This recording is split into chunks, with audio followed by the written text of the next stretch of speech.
here's how I spent 4 to 5 days in the beautiful cities of Vancouver and Victoria.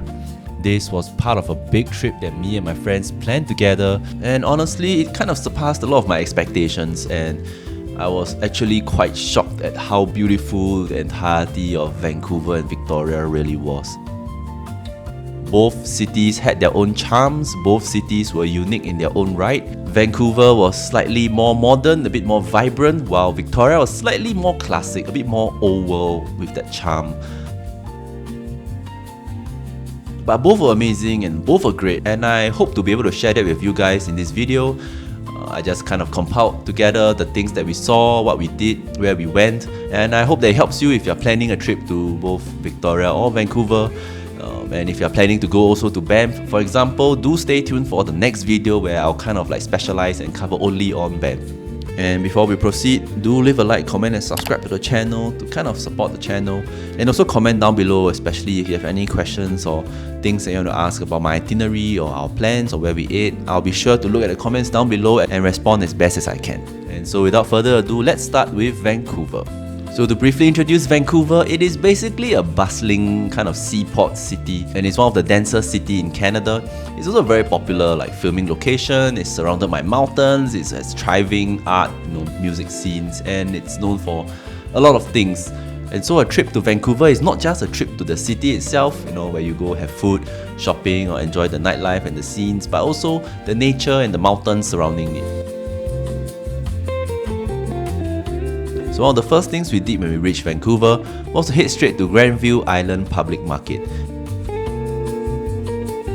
It's kind of like a big marketplace with almost everything that you need. For me, of course, most importantly, it has donuts, which is what Canada is famous for. It also has a lot of fruits, vegetables, like groceries. It has some like arts and crafts, souvenirs, and also a lot of food at the back. In fact, they do have a small eating area at the back with a lot of eateries around, and I would recommend going a bit earlier or heading there straight to kind of secure a seat because it is open seating, and so it can be a bit competitive, especially if that's your meal time, like your allocated meal time. Other than that, the view is amazing because you basically have a view of the harbour, you get to see the bridge and the entire area outside, so I think it's a pretty good place to relax and also to enjoy.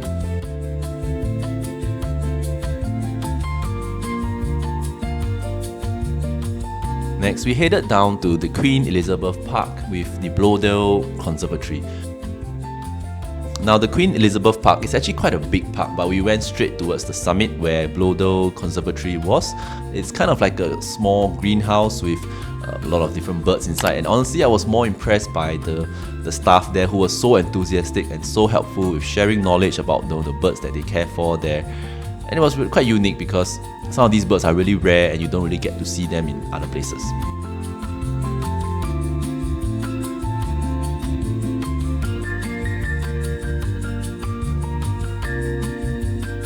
Next, we headed down to English Bay Beach, which is one of Vancouver's largest beaches. And honestly, it was kind of relaxing to walk along and have a stroll along the beach.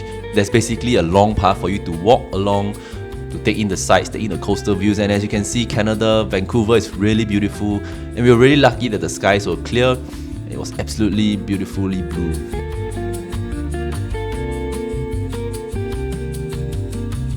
Next, before the day ended, we headed to the Capilano Suspension Bridge Park. Now, I have to explain why we are specifically heading to this location at a later time in the day rather than earlier or any other time. So the Capilano Suspension Bridge Park basically has a few timings. First is from 8:30 to 5 PM, which you pay a higher price of about 75 Canadian, and then from 5 PM to 8 PM, which is about 58.50 Canadian.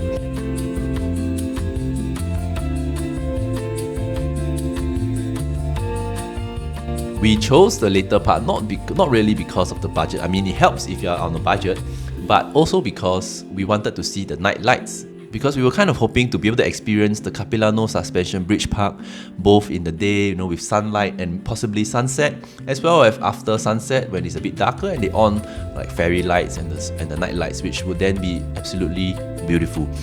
Unfortunately, because we went in the summer, we were informed that they do not turn on the lights for the summer because well, pretty much the sun doesn't set until after the park closes. And so we kind of missed out on that, but I think it's fine. However, do keep this in mind if you're planning to head to Vancouver at any other season of the year where, you know, the sun sets a bit earlier than 8 p.m. On the next day, we headed to another suspension bridge park. This time it's the Lynn Canyon Suspension Bridge. Unlike the Capilano Suspension Bridge Park, this doesn't have any admission fees or needs any tickets. It's basically like an open park. You can just stroll in and experience as it is. And there's basically 2 suspension bridges, both on opposite ends of the park. So do cater in maybe like 1 hour or 1.5 hours to walk both ends.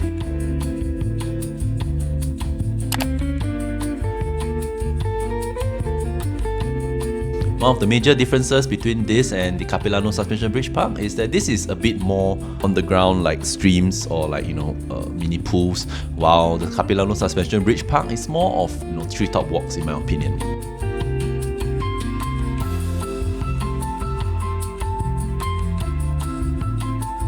Next, we headed to the Sea to Sky Gondola, which is basically a cable car that brings you up to the top of Mount Hebridge. Once you're at the top, it has basically amazing views of the surrounding area, it has hiking trails and it has suspension bridges as well.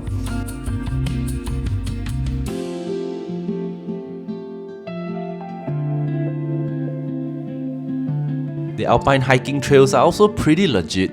They are kind of long, but the viewpoints are really amazing. And so if you're planning a trip to this place, do cater in extra time to explore and go around the hiking trails, because as you can see, the views from the different viewpoints are really breathtaking.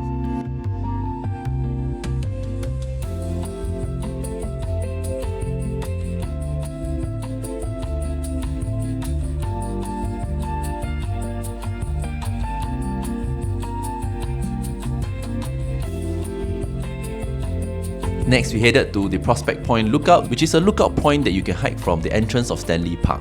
And honestly, it gives you stunning views across the Lions Gate Bridge and the Butchart Inlet.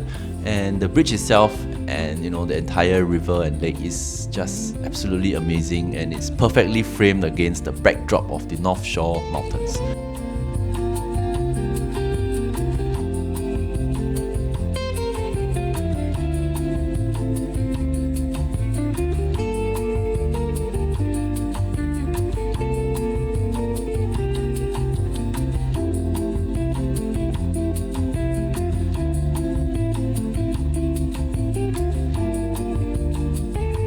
And of course, before we left Vancouver and headed for Victoria, we had to spend some time shopping in Vancouver. And Vancouver is perfect for shopping because there's a lot of shops all centered around Canada Place. So other than visiting Canada Place, which gives you a great view of the ocean and the harbour, you can also shop at Canadian brands like Lululemon, Arc'teryx, Canada Goose, as well as other brands that are like maybe American brands like Ralph Lauren, etc. For me, as an Asian coming from an Asian country, it was pretty worth to shop in this area because the prices of the goods were pretty much cheaper than our home country because they originated from Canada itself. So do make sure you cater some extra time for shopping because you definitely don't want to miss out on that. Next, getting from Vancouver to Victoria wasn't really that hard.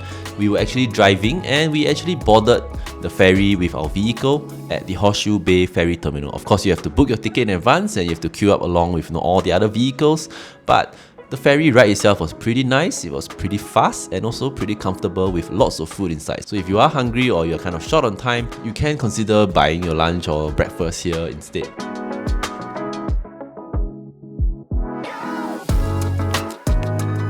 And after landing at Nanaimo, we did a quick drive to Victoria and we were absolutely blown away.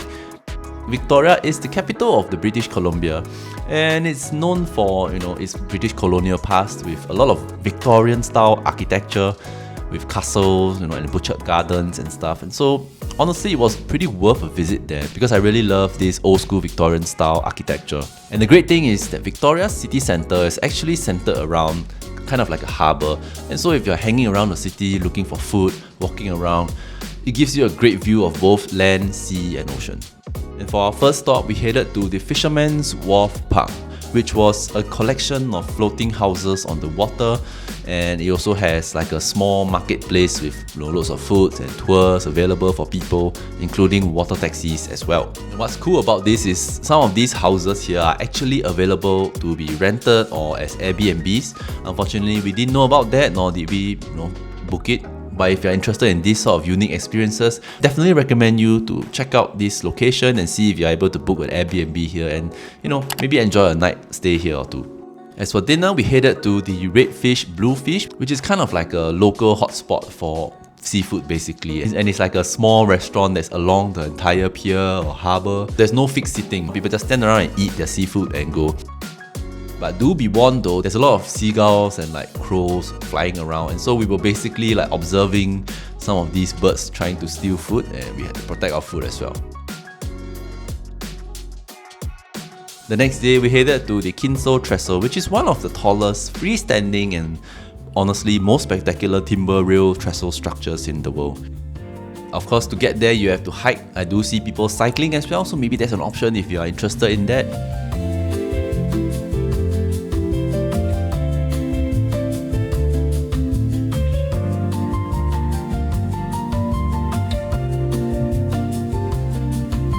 After that, we headed to the Malahat Skywalk. So the Malahat Skywalk is kind of like a big area where there's a hiking trail, there's activities for kids, and at the end of the Malahat Skywalk, there is a huge structure where you can kind of walk up as in a spiral. And as you walk up, the views of the surrounding areas just really get better and better, and as you reach the top, there's a slide for you to slide all the way back down. Honestly, the view from the top was amazing, it was mesmerizing, and having to slide to get back all the way down was also very good for our tired bodies as well.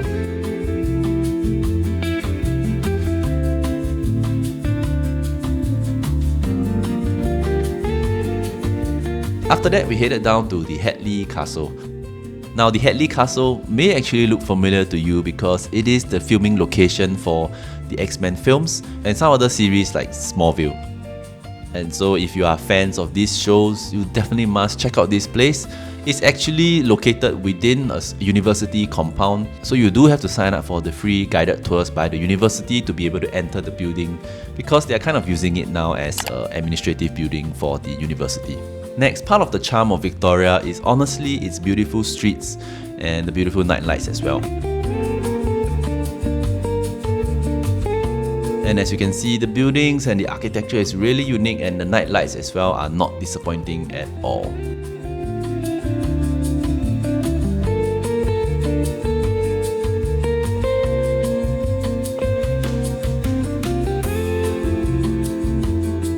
And before we ended our trip in Victoria, we headed to the Butchart Gardens, which is kind of like a huge botanical garden with incredible amounts of plants and flowers, and there were like multiple gardens within this garden, with special themes like French garden or Japanese garden. And honestly, if you're a plant lover or you just enjoy taking nice photos and taking a relaxing walk in nature, you definitely must check out this place.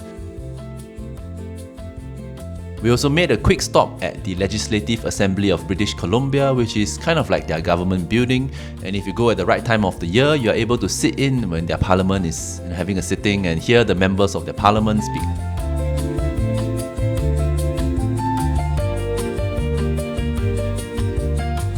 And with that, we ended our visit to Victoria by taking the ferry back to Seattle, which was actually where we flew from. And so if you are planning to visit Victoria and Vancouver, you do definitely want to check out Seattle as well, because it is easily accessible to both Victoria and Vancouver.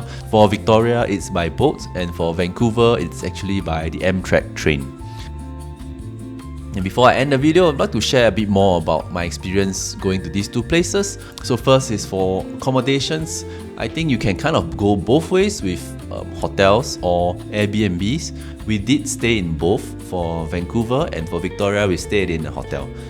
Personally, I think both are pretty good options, and I think the price is honestly about the same per person. So probably the differentiating factor is how many people is in your party. As for transport, we drove all the way for both Vancouver and Victoria. So we rented the car from Vancouver and we returned the vehicle at Victoria. And as I mentioned, you can take a ferry from Vancouver to Victoria, and that includes your vehicle as well. And so that is an option that you definitely don't want to miss out on if you are planning to just do a road trip with your friends.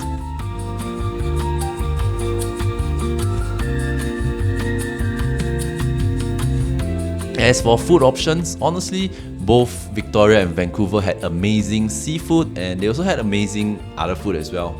But if you ask me, none of them really kind of stood out above the others. I think it's quite easy to just do a quick Google search to see the highest rated restaurants and what kind of suits your palate on the day itself. And so with that, we've come to the end of the video. If you have enjoyed this video, do leave a like, comment and subscribe to the channel, and especially comment down below if you have any questions about Vancouver or Victoria, or anything that you want to ask about my trip to these two places as well. And so with that, we'll see you in the next one where we cover Banff.